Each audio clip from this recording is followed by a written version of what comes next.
Welcome to this video series where I answer questions from the readers of Monevator.com. Monevator is the leading UK blog for personal finance related issues. The question in this video comes from MBA, who asked, does your case for using global tracker funds mean that one shouldn't invest in a global smaller company tracker? At the moment, my split is 60% global caps, 20% smaller companies, and 20% emerging markets. Let me start by emphasizing the point.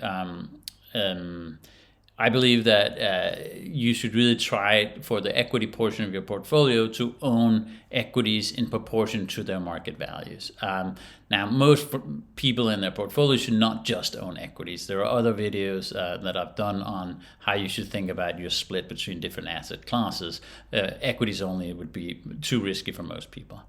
So ideally, you should invest in the equities according to their market value. This is because you're essentially saying that each dollar invested in equities is equally clever and well-informed, and you don't think that you can do better by reallocating the proportion of your wealth to stocks in a different way from what the market has already done. You're saying this because you accept that you can't outperform the markets. So what this means is you're trying to capture the global equity market risk premium. What this is really anyone's guess, but if we say historically equities have outperformed the risk-free rate of 4 or 5% above inflation, that's not a terrible guess in the very long term going forward, even though, as we all know, equities can be extremely volatile in the short term. But so what I'm really said is that you should invest in equity, all equities, but in reality, as MBA suggests, a lot of the indices don't really include small caps. This is because they're expensive or illiquid to trade, and it's very hard to represent them perfectly. Very illiquid stocks all over the world, and they're therefore very often excluded, certainly in the larger indices. Likewise, a lot of the indices have a heavier weighting to the U.S. market versus their shares, certainly of GDP, but also of global equity values. There are various reasons for this, but one of them is perhaps that there's a disproportionate number of global companies quoted in the U.S. If you think Google, Facebook, Apple, etc., these are all very large global businesses with a lot of business outside the U.S. So you're not the fact that they're quoted in the U.S. doesn't mean you're only exposed to the U.S. economy through those stocks.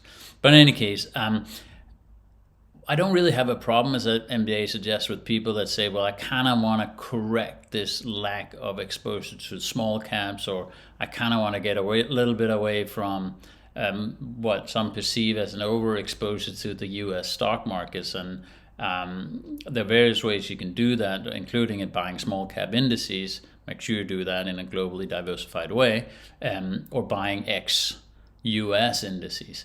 The one thing I'd caution MBA and others to think about is just to make sure that you don't end up with a portfolio where you essentially become a collector of indices, index trackers, where you overcomplicate things by putting together. It doesn't look, by the way, like MBA is doing this at all, but where you're have so many indices in your portfolio, you don't quite know what's where and why it's there over time.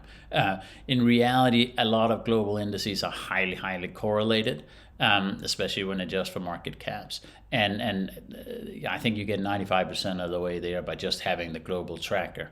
You should obviously also think about tax and liquidity, although that liquidity shouldn't be a problem unless you're a sovereign wealth fund. But I hope that answers the question.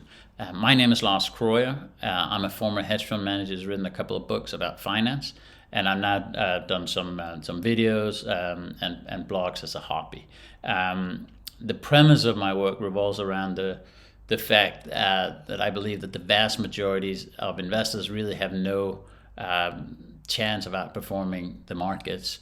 I explain what this means and why I believe that it's a hugely positive thing for investors to come to understand and embrace this fact. There's more about this in other videos in my books if you're interested.